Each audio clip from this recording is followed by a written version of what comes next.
All right, so today I'm covering online dating and why it sucks. Why? Because it's daunting, discouraging, frustrating, emotionally draining, and it'll get you to the point where sometimes you even start to wonder if you're the problem. Maybe you are. Maybe you'll find out today because I'm going to cover some of the more prominent issues out there so you all know that you're going through the same stuff. If some of these pertain to you, then you very well might be a part of the problem. And if not, you are just another one of those people out there trying to find your person and dealing with the BS that's common in online dating these days. So, the first problem with online dating, ghosting. I have not heard anyone that's been dating that has not complained about this one. You start talking, things seem great, you start to like them, things are going well, and then for no reason at all, they vanish. No explanation, no sorry I changed my mind, no sorry I want to see where things are going with somebody else. They just poof, gone. So regretfully, this one is really common. Who knows what goes on with these people? Maybe they had a spouse and they got caught. Maybe they're socially awkward and they freaked out. They had a panic attack, something like that. Maybe you were one of about 15 different people they were talking to. They decided it was too many for them to keep on top of, and you were regretfully one of the ones that got sorted out. Well, I don't know if I'd call that regretful. It's actually probably a good thing. But there could be any number of reasons, but try not to take this one personally. Everyone deals with this. Everyone. It's sadly really common with online dating. A lot of people just seem to have no consideration for others or no regard for others when it comes to it. It's an easy out for them. Block and done. Trust me, if they did this to you, they did you a favor. Let them be someone else's problem. Issue number 2. The people with untreated or even undiagnosed mental illnesses. These people have deep-rooted issues that they'll do their very best to hide when you first meet them. As time goes on, it'll be exhausting for them to put on that facade, and the real them will slowly come to the surface. Then you're the lucky one who gets to deal with the brunt of that. You do oftentimes get warnings right from the start with these people, though. A lot of them talk about how crazy their ex was, how poorly all of their exes treated them in prior relationships, things like that. I mean, one or two exes from their past they had a bad experience with, that's one thing. That happens, sure. But, I mean, if it's, a traumatic experience or a couple of experiences they want to share with you, it makes sense. When it goes to the point where they say most or all of their exes are, again, crazy, it's usually not that the exes were crazy, it's usually them and that they're projecting it onto those exes like they're going to eventually do with you if you stick around. The most common one that we see out there is bipolar. It's just, for some reason, a lot of people seem to have that one. They're all happy and cheerful one minute, next thing you know, they're planning your funeral. It's like Jekyll and Hyde with these ones. You never know what to expect. Love you one minute, and then they'll be looking at you with disgust, resentment, and hatred the next minute. When it comes to this, they'll oftentimes claim they're never going to do it again, they're going to see a counselor, they're going to go on medication. No, they aren't. They weren't doing it before you. They didn't do it for the person before you or the people before you. They're not going to do it for you either. But if they choose to get help for it and they actually follow through, you need to, at minimum, back off of these people while they do it and let them focus on them, or just completely walk away if that's too much. Do not try to stick around while they work on those issues. You will take the brunt of those issues, and most problems like that, if they're deep-rooted, are going to take at least months, if not years, of working directly with a counselor or psychologist. So, again, my advice, walk away from it, but at the bare minimum, back off. And one example of this that I'll give is, I had a friend of mine who's seeing a counselor. She had a rough life, lots of bad relationships. After a couple of years of seeing a counselor, the counselor made it clear to her that until she stopped doing what she's doing, she was going to keep having failed relationships. It's a huge wake-up call to her. She finally realized that over the last 20 years, it wasn't always them, it was actually oftentimes her. She felt horrible, and of course fixed it, but it took a couple years for her to get there. Some people it could take months, and it all depends on the severity of the issue and how to fix it. But she is very, very happy in a relationship right now, but it took a counselor giving her a wake-up call to realize she was self-sabotaging and destroying the relationships from the inside out. So it doesn't happen overnight, though. Again, it took her a couple of years. Some people, if they're really determined the issues aren't that bad, maybe they could fix it in a few months or so. But again, you got to be prepared that it's going to take some time. It's not going to be overnight. So number 3, love bombing. This ties into the last one, actually, because oftentimes when people know they have issues, a lot of baggage, or for some reason they feel like they're going to have a hard time keeping you, they will love bomb. This is where they do as much as they can to really get you to fall for them as quickly as possible, saying and doing whatever they feel they need to make that happen. So this is like, for example, like, oh, you like surfing? Oh, wow, what a coincidence, me too. You love computer programming? Well, what kind? I love it too. I love Java or C++. And meanwhile, they just did a web search to find out the types of computer programming. These people will say that they love everything that you do. They're interested in all of it. They find it fascinating that you have so many things in common. They'll ask you a lot of questions about yourself, but it's only for them to imitate it. Oh, you want a serious relationship? Me too. And they may not. But again, if they want to keep you around for a while, they're going to say whatever they feel they need to keep you around. This is love bombing. Why do they do it? Because they want you to fall in love with them. They want you to get as committed as possible to them before you see their true colors, so that by the time you do, hopefully you're so in love with them or invested into the relationship, you won't leave. And these are the types that'll tell you they love you really on as well. They'll try to move in with you very quickly, or if possible, more often than not, they'll try to get you to move in with them because it gives them the control. And they'll meet you or introduce you to your or their kids very quickly. It's basically getting you enmeshed into their life as quickly as they can to get you invested, get you committed, and less likely to leave when you find out that they are nuts. Makes it less likely that you're going to leave at that point. And no idea how they see this as a good idea and a good result in the end, but nonetheless, a lot of people with issues do love bombing. An example of this one. I had dated someone years back where once she said this, I actually understood better why people do lie about who they are and do the love bombing and all of that. It's actually kind of sad. I mean, when I asked her why she lied so much about so many things to me, she told me because I didn't think anyone would love me for who I truly am. I felt a little bad. It's kind of sad. It was like desperation. I mean, they wanted someone so bad, they felt a need to trick people into sticking around with them. I mean, it is kind of sad. But, the thing is, if you get caught up in that, now it becomes your problem as well as their problem. Again, this is something where it should be dealt with a counselor. So, and the other issue with that too is love bombing tends to fade within 2 to 3 months at most. And then things are just going to head south from there. Then you're going to find out, oh, they didn't like computer programming. Oh, they don't like surfing. Oh, it annoys them. And just find out a lot of the things that they said weren't true. And, whereas they put you up on this high pedestal in the beginning, you're going to notice them chipping away at that pedestal really freaking quickly. Number 4, catfishing. This is where the person that you meet looks pretty much absolutely nothing like the person that you saw online in their profile. Could be pictures of them from like 10, 20 years ago. It could be them before they gained 50 to 100 pounds. It might not even be them at all. And, sometimes it's such an extreme with makeup. Even makeup can be, catfishing, because some of these people will pour on so much makeup, they might as well be a clown of the circus. They don't even look like who they are when they take that makeup off. But yeah, I mean, this one, there's a lot of different reasons that people do it. I mean, sometimes it's insecurities, sometimes it's mental illness, sometimes it's them experimenting with sexual preferences, and there's a lot more. You get the idea. Sometimes this person is just actually playing games and out to humiliate someone or control them and hurt you for their own entertainment. And of course, there's times where it's an ex that's trying to get revenge. They make a profile that they know you would like and the traits you would like and the look that you go for. And then, they hope that you're going to swipe on them and then, all to crush your hopes in the end. So regardless of what their reasoning is, if they've done this to you, make no mistake, it's, you can't make any exceptions. You got to walk away with this one.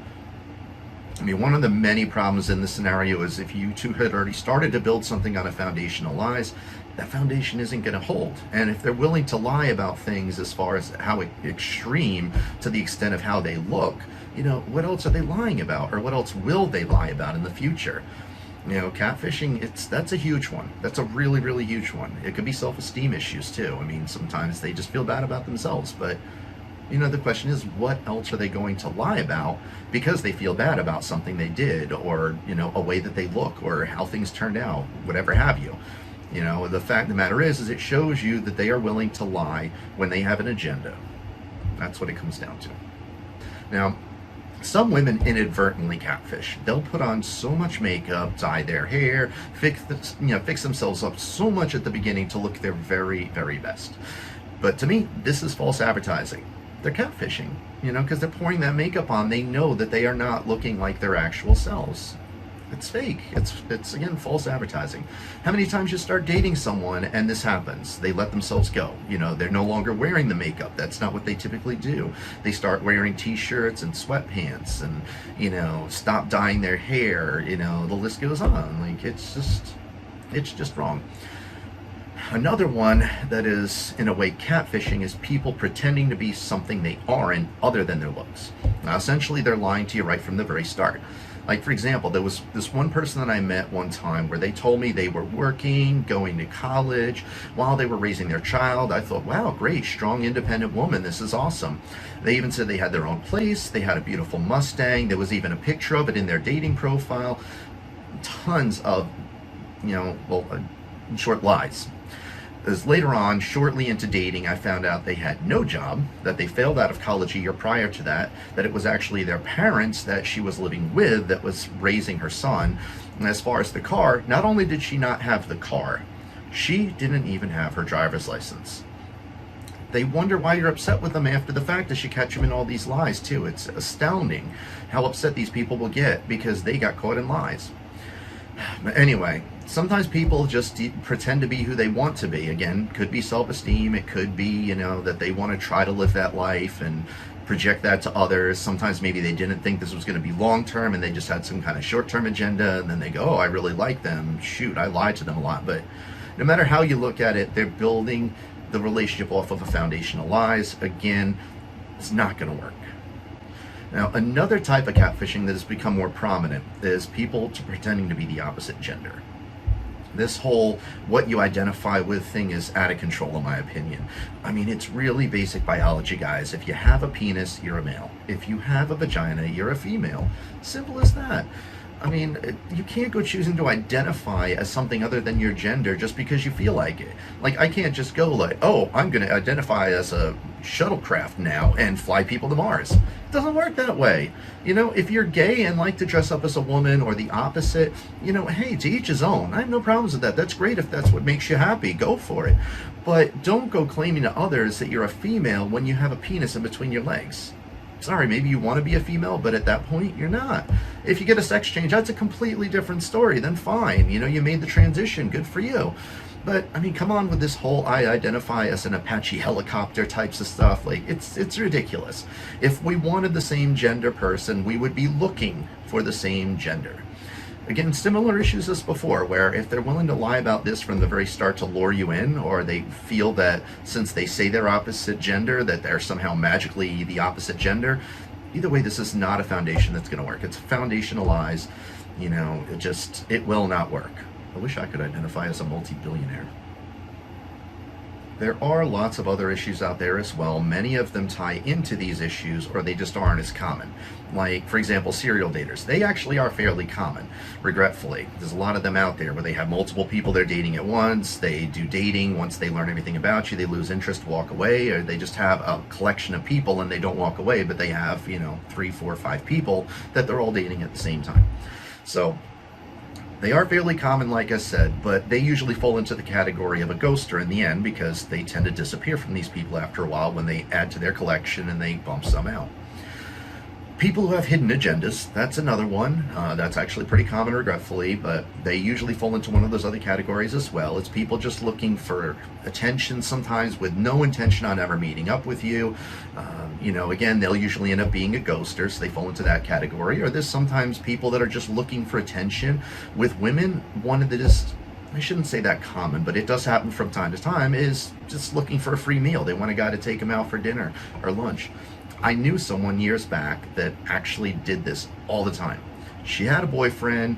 Whenever he was working, she would get onto Tinder, start swiping people, flirt, chat with them, and basically say, like, hey, I want you to take me out. I want to meet you. And she'd go out to really nice dinners and fancy restaurants. She would even take doggy bags some home sometimes to her boyfriend. It was disgusting. But moving on, there are the people who will claim you two are exclusive as well. Meanwhile, you're sharing saliva not only with them, but with the other 3 people that they are seeing, sometimes in even the same day or hours prior. People who have STDs and don't tell you about them.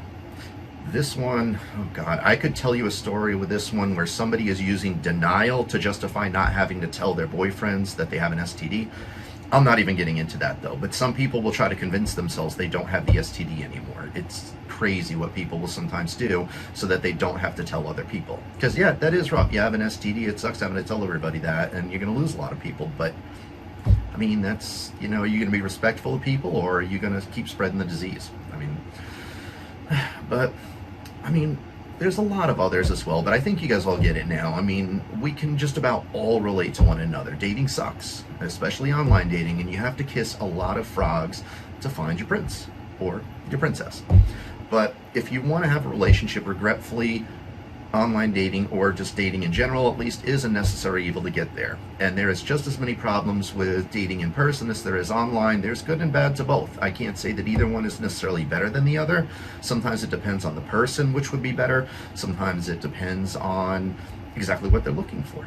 So eventually you're most likely going to come across someone where your baggage and their baggage mesh together, where you're crazy and they're crazy mesh together, where things start out right with honesty, they don't disappear, they don't pretend to be someone they're not, and then it turns out that this was all worth it.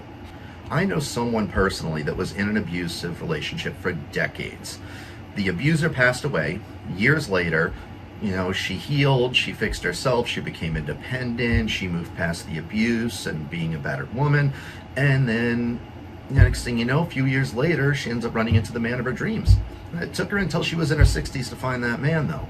With some people, it might take later in life. The important thing is, if you truly want a spouse, you truly want someone to share your life with, both the good and the bad, and know you both made it through all of that together until the very end. Dating is unfortunately a part of that process. But you know what? If it was that easy to find someone, would you really appreciate it when you do find that person? I don't think so. The fact is that it's so hard to find the person that it eventually makes it that much more rewarding in the end, that you had to go through all of that, and it makes you appreciate it a lot more, and it makes it all worth it. So if none of these things describe you, then you are most likely just another one of us getting through the difficulties of dating. Don't take it personally. We all deal with these kind of issues. It's not you, and it's never too late to find love. And if you do fall into one of those categories, then it is you. Stop it. Fix it. It's not the way you're going to find love. One other thing too. When you find love, don't just throw it away the moment it gets rough. A lot of people do this. We seem to be like in a throwaway relationship kind of culture these days. Relationships can take work, they can take sacrifice, they take compromising, and it can be a real challenge at times. But what isn't in life at times?